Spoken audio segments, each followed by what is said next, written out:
malam, kembali dalam Sarno Excode Misteri.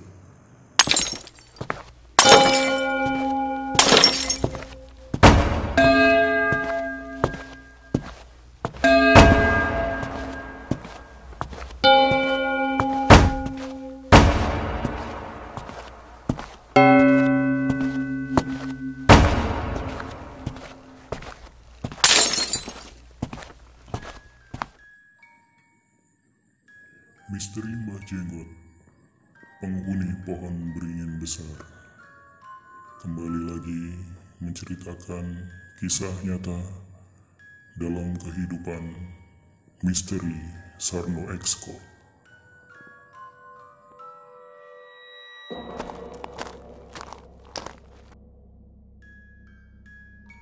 Sepi banget di sini. Duduk dulu. Selamat malam teman-teman semuanya.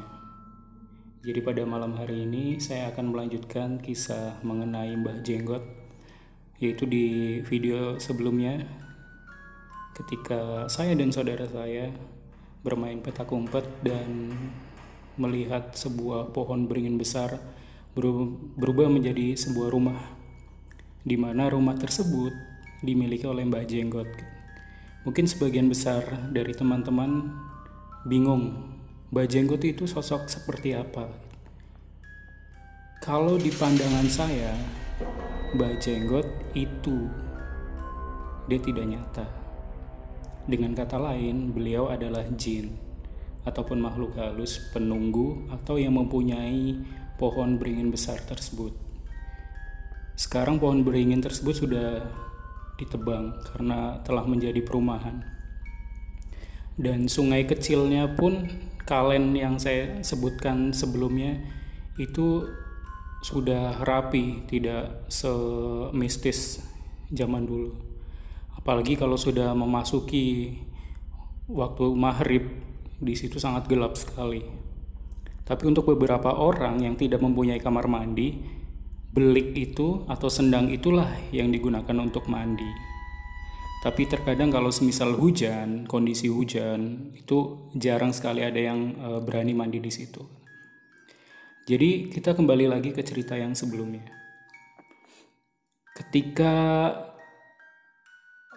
setelah kejadian tersebut, itu tidak menyurutkan saya untuk bermain di pohon beringin itu. Saya sering sekali memanjat pohon beringin itu.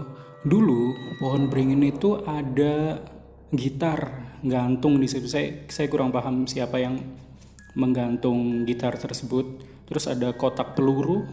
Kalau kotak peluru ada tetangga saya yang memang beliau itu pensiunan, veteran, dan meletakkan selongsong peluru di dalam kotak peluru dan digantung di pohon tersebut.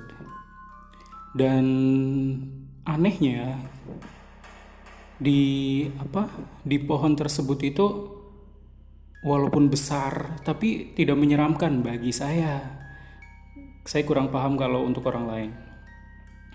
Jadi seperti ini. Ketika kita melihat dari atas, kondisi dari atas, itu di bawah itu tepat sekali sungai kecil itu. Jadi sungai kecil itu memang digunakan untuk mandi untuk beberapa orang yang memang tidak mempunyai kamar mandi. Dan itu kesempatan buat kami. Kenapa saya sebutkan kami? Karena tidak hanya saya saja yang sering naik pohon beringin itu gitu. Jadi biasanya kita itu ya namanya anak kecil gitu kan. Waktu itu kita sering ngintip orang mandi di situ. Jadi kita sengaja naik pohon dari atas dan kita lihat ke bawah itu di sendangnya, di beliknya itu banyak yang mandi gitu kan. Ya itu kenakalan kita lah gitu. Di sisi lain kita menikmati angin di pohon beringin, di sisi lain keisengan kita ngintip orang mandi di situ gitu. Tapi perlu kalian ketahui bahwa belik tersebut ada 3 belik di situ. Ada yang tepat di bawah pohon beringin besar itu, ada yang di sebelah kanan, di situ ada pohon beringin kecil juga. Jadi mitosnya dan orang-orang yang pernah melihat sosok di situ. Kalau yang kecil itu dihuni oleh nenek-nenek. Tapi saya belum pernah melihat nenek tersebut ya. Saya hanya melihat yang pohon besar itu karena Mbah Jenggot itu yang sering saya lihat gitu. Dan saya pernah dikasih tongkat waktu itu. Tongkatnya bentuknya kayak ular. Tapi waktu itu saya lupa karena memang udah lama banget. Saya lupa naruhnya di mana, yang pasti masih di rumah orang tua saya, kemungkinan besar masih di sana. Dan satu lagi itu ada di belik, ada yang di sebelah kiri. Di antara ketiganya yang paling angker itu tepat di bawah pohon beringin besar itu. Rumahnya Mbah Jenggot. Bagaimana tidak angker? Karena di situ kadang itu ada ikan mas. Ada banyak ikan yang ada di situ. Orang-orang di sekitar situ tidak ada yang berani mengambil ikan-ikan tersebut. Karena apa? Konon ikan tersebut itu tembus ke sungai besar di tempat kita. Ada namanya Sungai Kelawing. Itu sungai besar. Katanya itu bisa tembus ke sana. Dan tidak ada satu orang pun yang berani mengambil ikan tersebut ketika ikan itu muncul. Ada juga yang pernah melihat belut putih di sekitar situ. Dan yang paling sering orang-orang lihat adalah nenek-nenek, terus ada semacam kuntilanak di situ. Karena di situ juga rimbun tempatnya, di atasnya persis itu pohon-pohon bambu yang rimbun. Jadi tempat yang sangat empuk sekali kalau misal untuk tempat tinggal makhluk halus gitu. Tapi mereka itu tidak ada yang mengganggu kita gitu. Sebenarnya selama kita tidak mengganggu mereka, ya mereka nggak akan mengganggu kita gitu.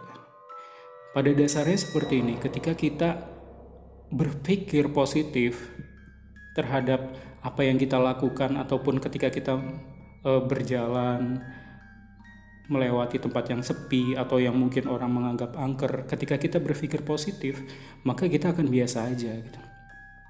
Kenapa orang bisa merasakan takut? Kenapa bisa melihat hal-hal yang tidak kelihatan gitu?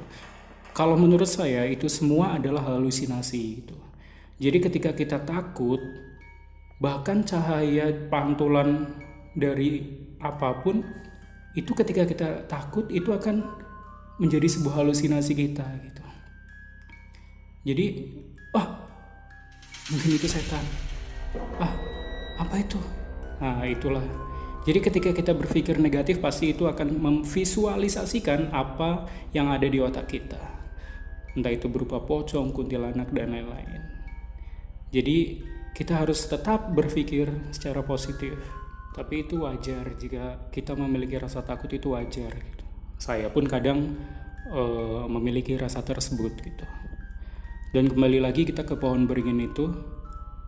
Jujur waktu SMP ataupun SMA saya masih tetap main. Kenapa saya sebut main? Karena memang sebelum saya naik ke atas itu biasanya saya beri salam dulu, assalamualaikum mbah gitu. Saya datang gitu kan, saya naik ke atas gitu. Biasanya pulang sekolah sebelum, biasanya sesudah asar ya. Jadi setelah asar saya biasanya naik ke atas sebentar, sekitar setengah jam. Jadi di situ merasakan banget, feel-nya itu berasa banget gitu. Jadi sejuk, tenang gitu kan. Kadang saya juga belajar di situ gitu, membaca di situ, baca buku-buku di situ gitu. Jujur saya bukan tipe orang yang pintar gitu. Pintar dalam arti kata suka belajar. Tapi ketika tenang itu saya baru bisa belajar gitu. Itulah kenapa setiap kali pulang sekolah pasti saya menyempatkan diri untuk naik ke pohon beringin itu. Jadi saya juga lupa tepatnya kapan pohon beringin itu dipotong, ditebang. Kemungkinan besar waktu itu pas saya SMA kalau nggak salah. Ada beberapa kendala ketika ingin menebang pohon tersebut, karena beberapa kali mesin denso itu maksudnya mesin ini ya, mesin pemotongnya itu dia mati gitu. Sampai akhirnya memanggil ustadz untuk didoakan, dan katanya itu dipindahkan dua-duanya itu antara pohon beringin satu dengan yang satunya lagi, berarti Mbah Jenggot dengan nenek-nenek itu dipindah ke sebelah selatan gitu, di sebelah selatan sawah. Jadi jaraknya ya lumayan lah gitu, tapi masih tetap kelihatan gitu kebunnya gitu. Kebunnya itu tepat sekali di samping pemakaman umum gitu. Jadi menurut penuturan warga sekitar itu dipindahkan ke sana biar bisa ditebang gitu. Tapi ya memang akhirnya setelah itu bisa ditebang gitu kan. Ya percaya nggak percaya gitu. Tapi jujur saya pengen itu, maksudnya pengen tahu keberadaan Mbah Jenggot itu di mana. Ya mungkin ini aneh aja gitu, mungkin aneh, ngapain sih gitu dicari-cari itu. Tapi memang beliau itu sangat menginspirasi saya ya waktu itu.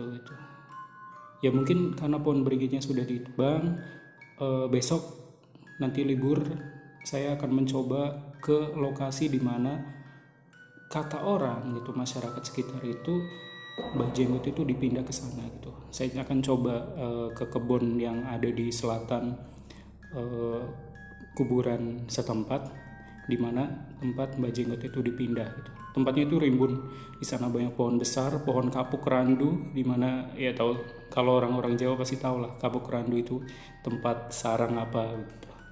Di sana juga banyak pohon-pohon bambu, pring kalau di Jawa namanya.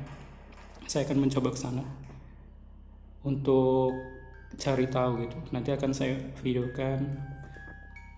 Siapa tahu kita bisa bertemu lagi dengan beliau gitu. Sangat berkesan pengalaman masuk ke pohon beringin. Terima kasih. Bersambung di episode berikutnya.